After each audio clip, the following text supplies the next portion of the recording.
Hello বন্ধুরা, পুরুলিয়াতে আজকে আমাদের দ্বিতীয় দিন। আর দ্বিতীয় দিনে আমরা ঘুরে দেখব পুরুলিয়ার সমস্ত সাইট সিন স্পটগুলি। খুবই দারুণভাবে আমরা ক্যাপচার করেছি আপনাদেরকে। অবশ্যই আপনারা আমাদের সম্পূর্ণ ভিডিওটি লক্ষ্য রাখুন, পুরুলিয়া সাইট সিনের সমস্ত স্পটগুলি আপনারা জানতে পারবেন।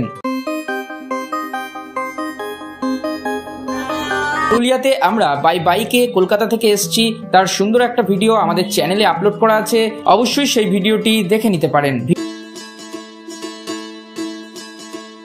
বন্ধুরা, এখন যেখানে দাঁড়িয়ে আছি এটা হলো ময়ূর পাহাড়। আর এই ময়ূর পাহাড়ে নাকি শুনেছি আগে ময়ূর দেখা যেত, তো সেই নামকরণে এই পাহাড়ের নাম দেওয়া হয়েছে ময়ূর পাহাড়।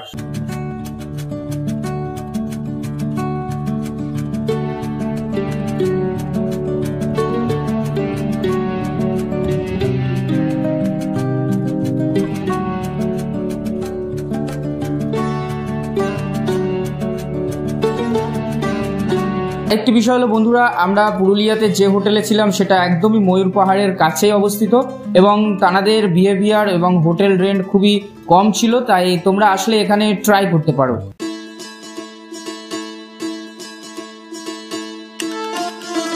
ময়ূর পাহাড় দেখার পর আমরা পাহাড়ি আঁকাবাঁকা পথ ধরে চলে আসি বামনি ওয়াটারফলসের কাছে। বামনি ওয়াটারফলসের দেখার আকর্ষণীয় সেটা হলো পাহাড়ের গা বেয়ে ঝর্ণারূপে জল ঝরে পড়া। এটা এতটাই সুন্দর দেখতে লাগে যে আপনি এখানে না আসলে অনুভব করতে পারবেন না। আর শুনেছি এই জলগুলি আপার ডাম লোয়ার ডাম থেকে ছাড়া হয় এবং সেই জলগুলি সোজা পাহাড়ের গা বেয়ে চলে যায়, আবার আপার ডাম লোয়ার ডামে গিয়ে মিশে।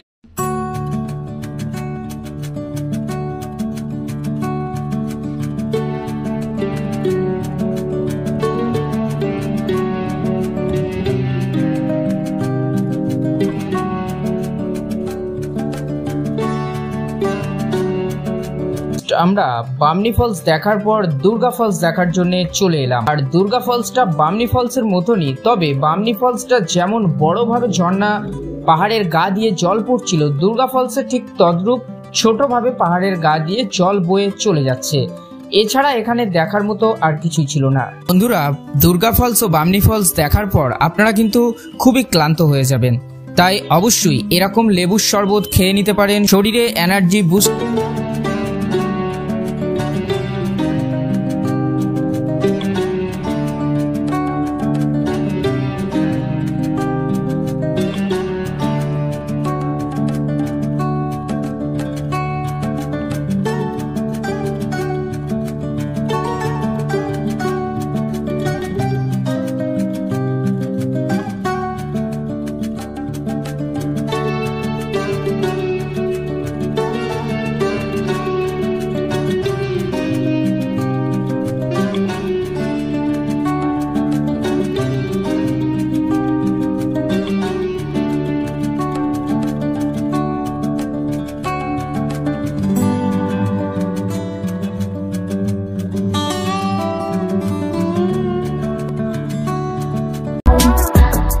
উপরের এই অংশটি আপার ডাম নামে পরিচিত এবং নিচে এই অংশটি লোয়ার ডাম।